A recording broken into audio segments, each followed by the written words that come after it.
Hello wordsmiths, how you doing today? Ever read a book and wonder where the hell this conversation is going? Well, you're not alone. Writing intriguing dialogue is crucial for many reasons, and you don't want to be that author that bores the shit out of people. Stick around and I'm going to give you the top 10 best tips for writing kick-ass dialogue. And remember, I say the best for last, so do stick around with me until the very last.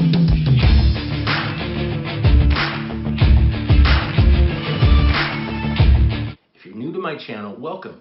My name is Rory D. Nelson, author of the Brotherhood of Merlin series and its awesome spin-off, the Dark Fantasy Hound of Hell series. I'm a Kindle Unlimited author and have been writing for the past 6 years. Now, writing dialogue is crucial for crafting an awesome book. Written dialogue provides an idealized representation of a realistic conversation. Notice that I said idealized representation of realistic conversation, because in real life a lot of times people stutter over their words, they repeat themselves constantly, sometimes they burp and fart, and you don't want all that shit into your conversation. You want to keep the plot moving forward at a brisk pace. That is really the main reason for dialogue, and you don't want people to get bored. So here are my top 10 tips for writing kick-ass dialogue. First, ixnay on the small talk. In other words, get to the fucking point and keep the plot moving forward, okay? And this is really something that I see in a lot of newbie writers, especially very young writers. They like to, give a lot of small talk and see how everybody's doing. And you don't want to do that. You're just going to bore the shit out of your reader. So please, for the love of Christ, don't do it. Next, we have use contractions. Yes, I once read a book where there was absolutely no contractions whatsoever. It was silly and ridiculous to the point of futility. It was, bear in mind, in this author's defense, English was not his first language, but you could tell that he didn't really have a grasp of contractions, and the dialogue was very stilted, and it just seemed very unnatural. And of course, if you don't use contractions, it's going to seem that way, so do use contractions. Next, use slang to capture the essence of the speaker. Yes, and I actually heard the opposite from a YouTuber here who said, no, you should always write in complete sentences and proper format, and I think that is absolutely bullshit, because you're not going to know how someone is actually speaking slang. You do want to capture people's colloquialisms and their manner of speaking, and the best way to do that is to capture it how they actually speak. A lot of people, most people here in the States, for instance, don't say going to. What they say is a slang contraption. They say gonna, I'm gonna, so you want to use the gonna to capture how people are actually speaking.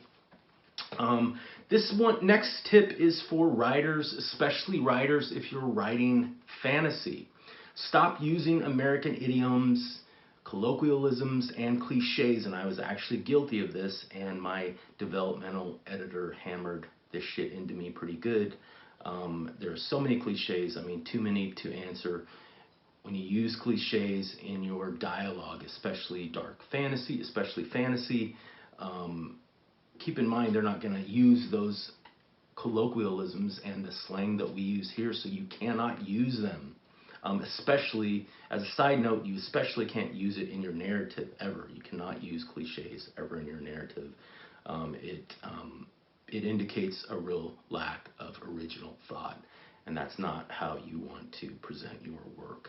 If you don't know something, if something is a cliche or not, if you don't know if something is a cliche or not, you can check out this great website. It's called westegg.com, and I'm going to leave the description down below so you can check and see if something is actually a cliche or not.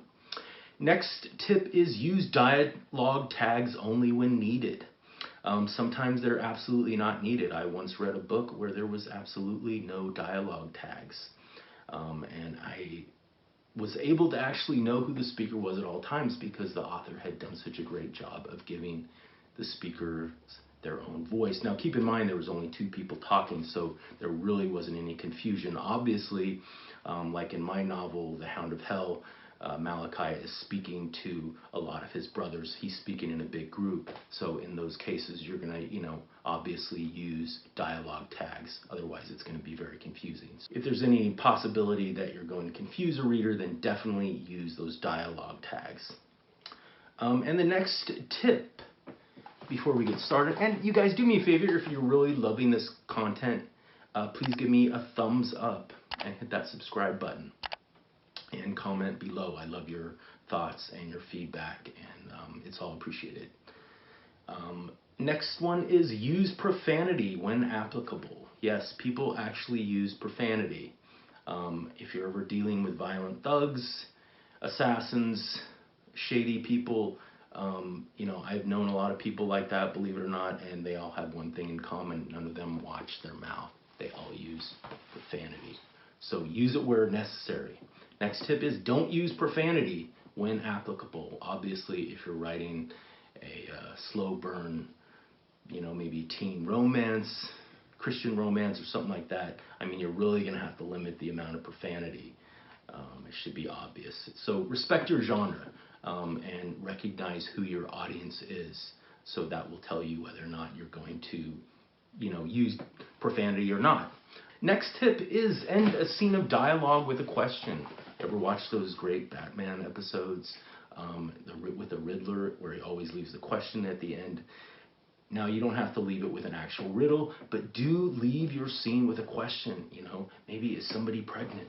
Maybe she got morning sickness or something. People are wondering, well, what else could it be? Well, maybe with the insinuation there of maybe the woman is pregnant. So leaving that question in the mind of your reader is a very good idea, because people are going to want to know what the answer is. And of course, you have to address that situation later on. So do end those scenes with a question. That is an excellent, excellent tip. Next tip is use unique catchphrases to highlight personality traits in your characters. This is very cool.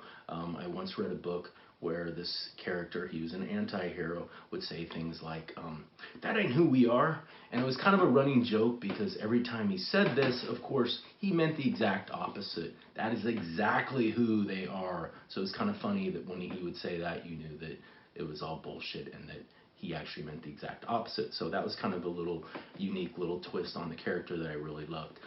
And then next suggestion is avoid repetition at all costs. If you touched on it before, no need to rehash it. Move on. And if you're a new author and want to brush up on any technique, do check out my other great videos somewhere on this screen, around here. Don't forget to hit that notification button so you won't miss a thing. Also, if you really love great dialogue, please check out my book, Hound of Hell. It is free, and the link's below. Thanks, guys, for hanging out with me. I appreciate it, and I will see you next Wednesday. Take care.